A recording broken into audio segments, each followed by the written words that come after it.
কাদের মোল্লার মৃত্যু পরোয়ানা জারি, রায় কার্যকরের দিনক্ষণ আর প্রক্রিয়া নিয়ে ভিন্ন মত দুপক্ষের আইনজীবীদের। রাষ্ট্রপতির সাথে প্রধানমন্ত্রীর সাক্ষাৎ, দিনভর তৎপর জাতিসংঘের বিশেষ দূত, সংকট সমাধানের চেষ্টা।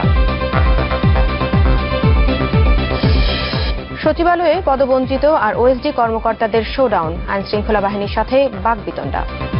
এই লোকটা বঞ্চিত হয়েছে, আমি তো কোনো আমার চাকরির কোনো অন্যায়ের জন্য বঞ্চিত হইনি।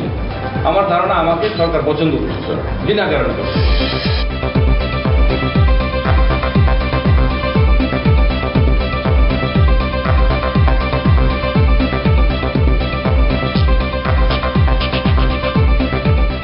আমন্ত্রণ নিউজ 24-এ আপনাদের সাথে আছি আমরা দুজন, আমি সাবিহা নিগার দৃষ্টি এবং আমি মঞ্জুর আল মতিন। শিরোনামগুলো জানালাম, এবার পুরো খবর। মৃত্যু পরোয়ানা জারি করা হলো জামাত নেতা আব্দুল কাদের মোল্লার। এমন আদেশপত্র কারা কর্তৃপক্ষের কাছে পাঠিয়েছে আন্তর্জাতিক অপরাধ ট্রাইব্যুনাল। আদেশে বলা হয়েছে মৃত্যুর আগ পর্যন্ত ফাঁসিতে ঝুলিয়ে এই রায় কার্যকর করতে হবে। তবে রায় কার্যকর করার প্রক্রিয়া আর দিনক্ষণ নিয়ে রয়েছে রাষ্ট্র আর আসামি পক্ষের ভিন্ন ভিন্ন মত। গত 5 ডিসেম্বর আপিল বিভাগ 71-এর মুক্তিযুদ্ধে মানবতা বিরোধী অপরাধের দায়ে কাদের মোল্লাকে দেয়া মৃত্যুদণ্ডের পূর্ণাঙ্গ রায় প্রকাশ করে। এই সেই মৃত্যু পরোয়ানা, যার গন্তব্য ঢাকা কেন্দ্রীয় কারাগার। লাল কাপড়ে মোড়ানো পরোয়ানার আদেশে বলা হয়েছে, মুক্তিযুদ্ধের সময় মানবতা বিরোধী কর্মকাণ্ড পরিচালনা করেছিলেন কাদের মোল্লা, যা ছিল চরম ভয়াবহ। শুধু বাংলাদেশের ইতিহাস কেন, বিশ্বে এমন নৃশংসতা চিহ্ন বিরল। তাই মৃত্যুদণ্ড ছাড়া আর কোনো শাস্তি তার প্রাপ্য হতে পারে না। এমন অপরাধেই কাদের মোল্লার মৃত্যুদণ্ড যথাসম্ভব আইন অনুযায়ী বাস্তবায়ন করা হোক। জামায়াতের অন্যতম নীতি নির্ধারকের জীবন বন্দী কন্ডেম সেলের ছোট্ট প্রকোষ্ঠে। মৃত্যুদণ্ডপ্রাপ্তদের জন্য কারাগারের এই নির্দিষ্ট কক্ষে চলে প্রহর গোনা। মুক্তিযুদ্ধে মানবতা বিরোধী অপরাধে জড়িত থাকার অভিযোগে কাদের মোল্লাকে ফাঁসি সাজা দেয় আপিল বিভাগ। সর্বোচ্চ আদালত থেকে এই রায়ের পূর্ণাঙ্গ অনুলিপি আসে ট্রাইব্যুনালে।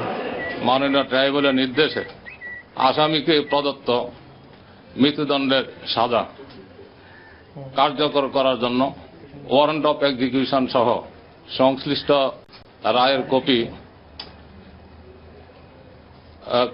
ঢাকা কেন্দ্রীয় কারাগার, স্বরাষ্ট্র মন্ত্রণালয় এবং ঢাকার জেলা ম্যাজিস্ট্রেট বরাবরে প্রেরণ করা হয়েছে। তার মৃত্যু না হওয়া পর্যন্ত তাকে ঝুলিয়ে ফাঁসির রায় কার্যকর করার আদেশ দেওয়া হয়েছিল। তবে কাদের মোল্লার মৃত্যুদণ্ড কার্যকর করতে কি কি পদক্ষেপ রয়েছে তা নিয়ে ভিন্ন মত রাষ্ট্র ও আসামি পক্ষে।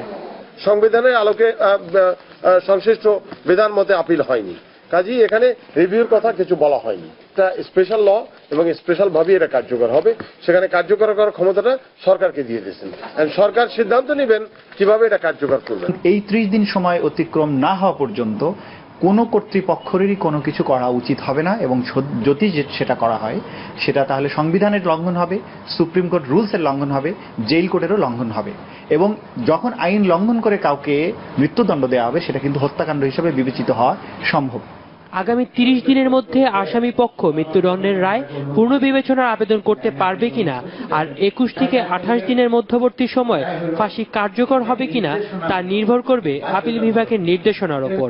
এখন সর্বপ্রথম এই প্রশ্নটা আপিল বিভাগের সামনে এসছে, সুতরাং চূড়ান্ত সিদ্ধান্ত দিবেন আপিল বিভাগ। তারা এখন ব্যাখ্যা করবেন 105 অনুচ্ছেদ এবং তারা নিজেরা যে বিধি প্রণয়ন করেছেন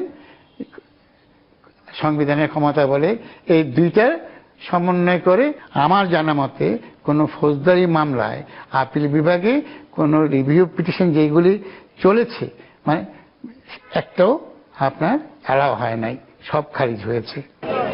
এরই মধ্যে কাদের মোল্লার সাথে দেখা করার অনুমতি চেয়ে কারা কর্তৃপক্ষের কাছে আবেদন করেছেন তার আইনজীবীরা। মৃত্যু পরোয়ানার আদেশ পাওয়ার পর কারা কর্তৃপক্ষ কাদের মোল্লার কাছে জানতে চাইতে পারেন তিনি রাষ্ট্রপতির কাছে প্রাণ ভিক্ষার আবেদন করবেন কিনা। তবে কাদের মোল্লার পরিবার আগেই গণমাধ্যমকে জানিয়েছিলেন তারা প্রাণ ভিক্ষার আবেদন করবেন না। সাজিদ হক, চ্যানেল 24, ঢাকা। কাদের মোল্লার মৃত্যু পরোয়ানা হাতে পাওয়ার কথা সাংবাদিকদের জানান কেন্দ্রীয় কারাগারের সিনিয়র জেল সুপার ফরমান আলী। কাদের মোল্লার মৃত্যুদণ্ডাদেশের যে আদেশটি সেটা আমরা আজকে বিকাল 4টা 15 মিনিটে পেয়েছি। পরবর্তী কার্যক্রম আইনানুগ চলবে। আন্তর্জাতিক ট্রাইব্যুনালের ডেপুটি রেজিস্ট্রার মহোদয় এটি আমাদের কাছে পৌঁছে দিয়ে গেছেন। না, আজকে 4টার পর ওনার পরিবার থেকে বা ওনার আইনজীবীরা কেউ যোগাযোগ করেননি। এদিকে কাদের মোল্লার মৃত্যু পরোয়ানা জারির প্রতিবাদে কাল সারা দেশে সকাল সন্ধ্যা হরতাল ডেকেছে জামায়াতে ইসলামী। যাচ্ছে অন্যান্য প্রসঙ্গে। রাষ্ট্রপতি আব্দুল হামিদকে দেশের সার্বিক অবস্থা সম্পর্কে জানিয়েছেন প্রধানমন্ত্রী শেখ হাসিনা। সন্ধ্যা 6:30টার দিকে বঙ্গভবনে যান প্রধানমন্ত্রী। সেখানে তিনি রাষ্ট্রপতির স্বাস্থ্যের খোঁজ খবর নেন এবং নেলসন ম্যান্ডেলার শেষকৃত্যানুষ্ঠানে যোগ দেওয়ার বিষয়ে কথা বলেন। তারা 1 ঘণ্টারও বেশি সময় ধরে তারা কথা বলেন। পরে রাষ্ট্রপতির প্রেস সচিব এহসানুল করিম সাংবাদিকদের জানান, দেশের সার্বিক অবস্থা নিয়েও কথা বলেছেন রাষ্ট্রপতি এবং প্রধানমন্ত্রী।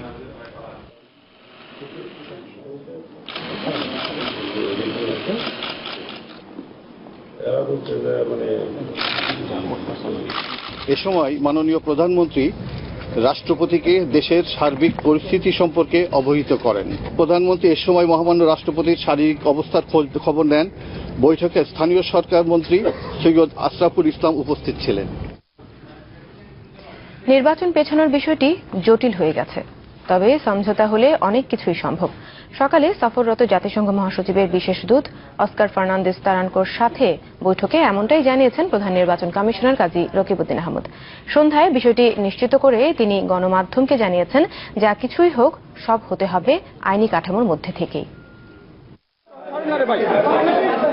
সবার অংশগ্রহণে শান্তিপূর্ণ নির্বাচন চায় জাতিসংঘ, আর এ লক্ষ্যে দুতিয়ালি চলছে জাতিসংঘ দূতের। সবার অংশগ্রহণে নির্বাচন চাইলে সময় পরিবর্তন জরুরি।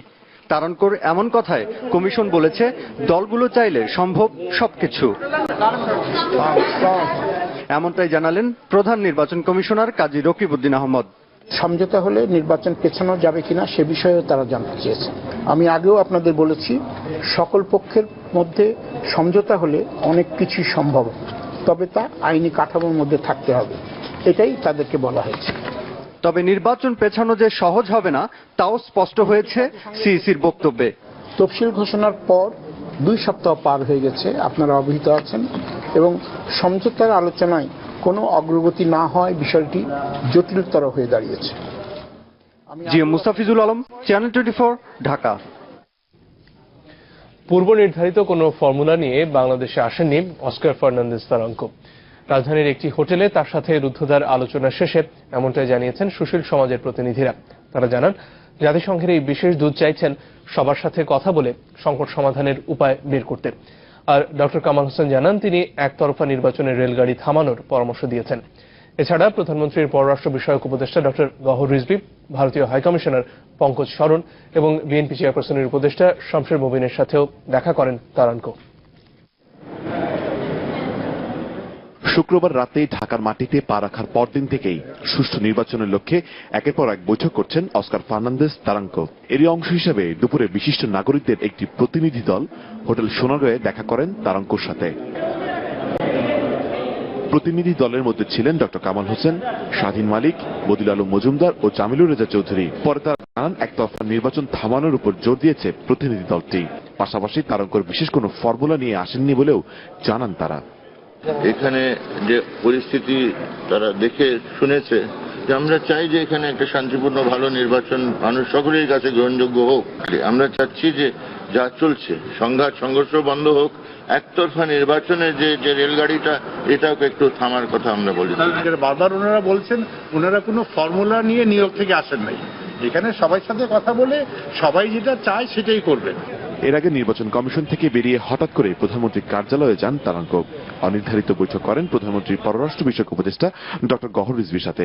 এই বৈঠকের কিছুই জানানো হয়নি গণমাধ্যমকে। এরপর বিকেলে গণমাধ্যমকে আড়ালে রেখে গুলশানে ভারতীয় হাইকমিশনার পঙ্কজ শরণের অফিসে যান জাতিসংঘের বিশেষ এই দূত। সেখানে বৈঠক করেন প্রায় 2 ঘণ্টা। সন্ধ্যায় ভারতীয় হাইকমিশনের অফিস থেকে বেরিয়ে তারানকো যান বিএনপির ভাইস চেয়ারম্যান শামসের মোবিনের বনানীর বাসায়। সেখানেও তিনি বৈঠক করেন প্রায় 2 ঘণ্টা। পরে তারানকোকে বিদায় দিয়ে সাংবাদিকদের সাথে কথা বলেন শামসের মোবিন। না, আমরা আশাবাদী না, সেই মুহূর্তে এখন কিছুই বলা যাবে না।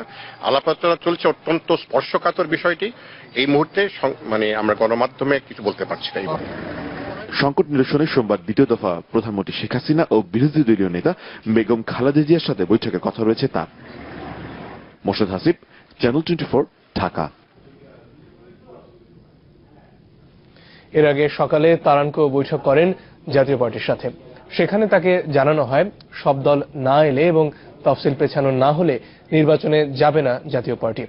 আর দলের মহাসচিব রুহুল আমিন হাওলাদার বলেছেন, প্রধানমন্ত্রীর সময় না দেয়ায় 7 মন্ত্রী উপদেষ্টার পদত্যাগপত্র ডাকযোগে পাঠানো হবে, তবে সেটা কবে তা পরিষ্কার করেননি তিনি। জাতিসংঘ মহাসচিবের বিশেষ দূত অস্কার ফার্নান্দেজ তারানকো জাতীয় পার্টির চেয়ারম্যান হোসেন মোহাম্মদ এরশাদের বাড়িধারার বাসায় যান সকাল 9:30টায়।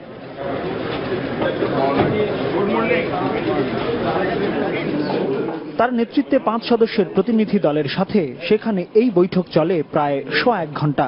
দেশের চলমান সংকট নিরসনে বিভিন্ন বিষয়ে কথা বলে